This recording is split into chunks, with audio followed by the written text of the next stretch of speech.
The Chinese space program recently completed a major milestone with their Tiangong space station.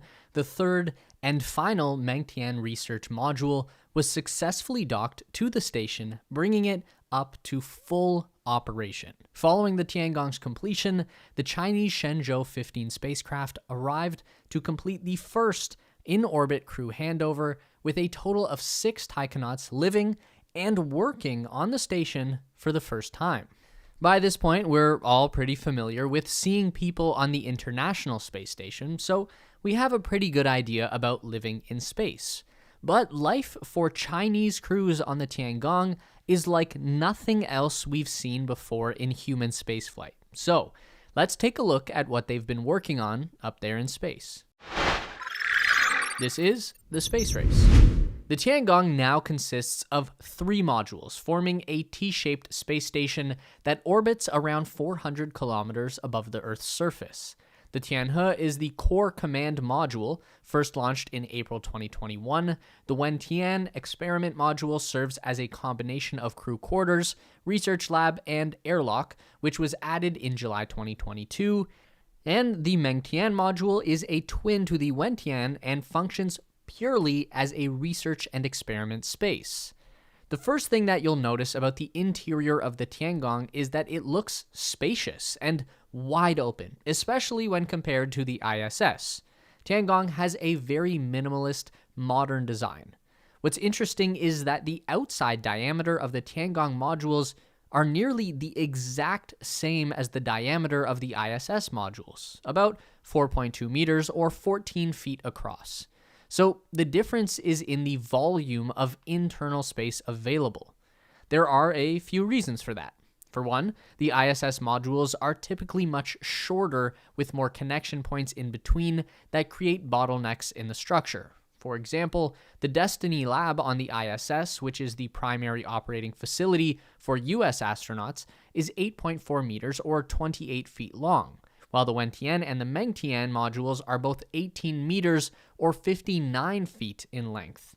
And secondly, the technology on Tiangong is just much more modern and therefore smaller and able to fit into smaller spaces. For example, many of the systems on Tiangong will connect wirelessly instead of having to run a labyrinth of cables around like what we see on the ISS. Also, much of the technology on the Tiangong is hidden behind these plain white panels when not in use. I don't know if that's more functional or aesthetic, or if they just don't want anyone else to be able to see what they're working on, but it does help make the station look very clean and modern.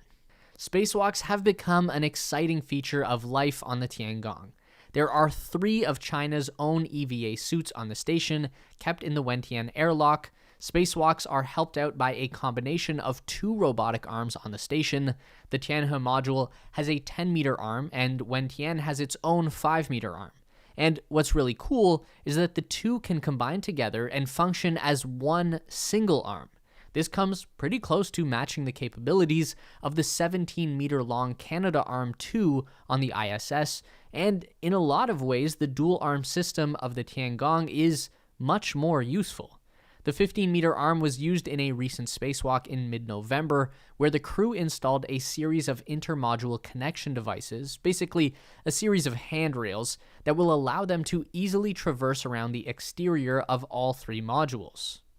As far as the crew's experience inside the Tiangong, one of the few things that really stands out is all of the footholds that are mounted onto the floor.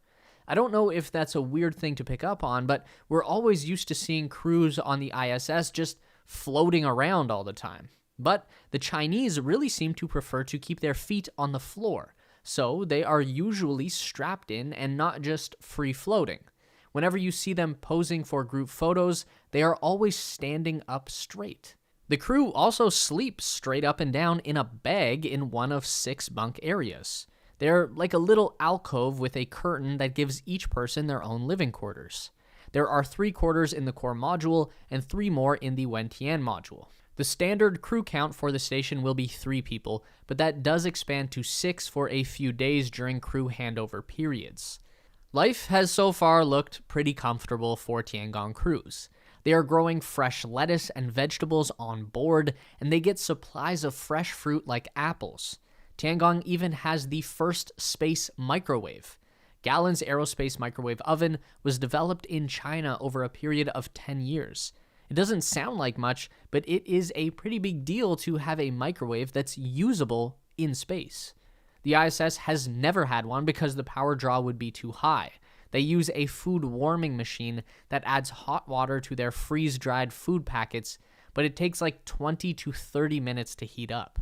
The space microwave on Tiangong can heat up a meal for 3 crew members in just 7 minutes.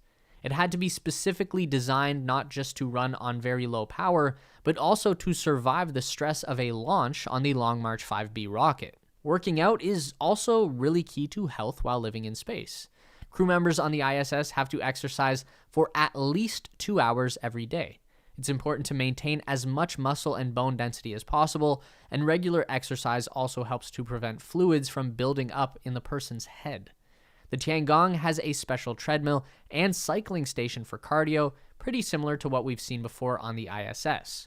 The newer Chinese equipment is just much smaller and more integrated into the design.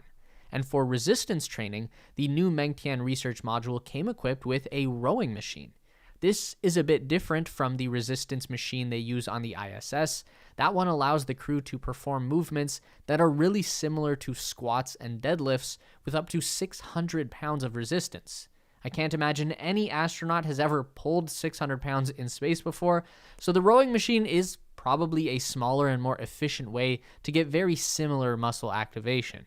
Obviously, the main reason that the crew is up there is to do work, conducting research and experiments that will help to further our understanding of life and the universe. With the addition of Mengtian, the Tiangong now has a total of 23 experiment racks on board, with an additional 50 platforms for exposed experiments on the outside of the station. These experimental racks are going to allow them to conduct experiments on ecology and biology in space, fluid physics, combustion, materials science, and the effects of varying gravity. For the external experiments, the Mengtian actually has a specific airlock system that allows the crew to prep and experiment from the inside, and then load it into the airlock where an automated system will depressurize and send it out to the exterior where either a robotic arm or a crew member on a spacewalk can collect the experiment and attach it to the surface of the station. And then they can send experiments back inside the Mengtian through the same system. We know that the next addition to the Tiangong station is going to be the Shuqian module, which will be a robotic space telescope that can operate either while docked to the station or independently in orbit near the station. The telescope is still under development, but it is planned to have a 2-meter diameter primary mirror with a field of view around 300 times wider than the Hubble Space Telescope and use a 2.5 gigapixel camera. That's the equivalent of 2,500 megapixels, and it will allow the telescope to image about 40% of visible space over 10 years. Beyond that, we already have word that China is considering another expansion to the Tiangong. Commander of the space station system at the China Academy of Space Technology, Wang Xiang, said recently that following the current design, China can still add an extension module to dock with the forward section of the space station, and the extension module can carry a new hub for docking with the subsequent space vehicles.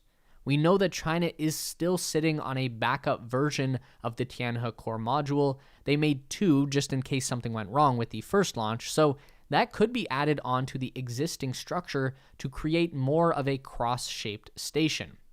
The extra space would definitely be helpful in opening up possibilities for more international cooperation.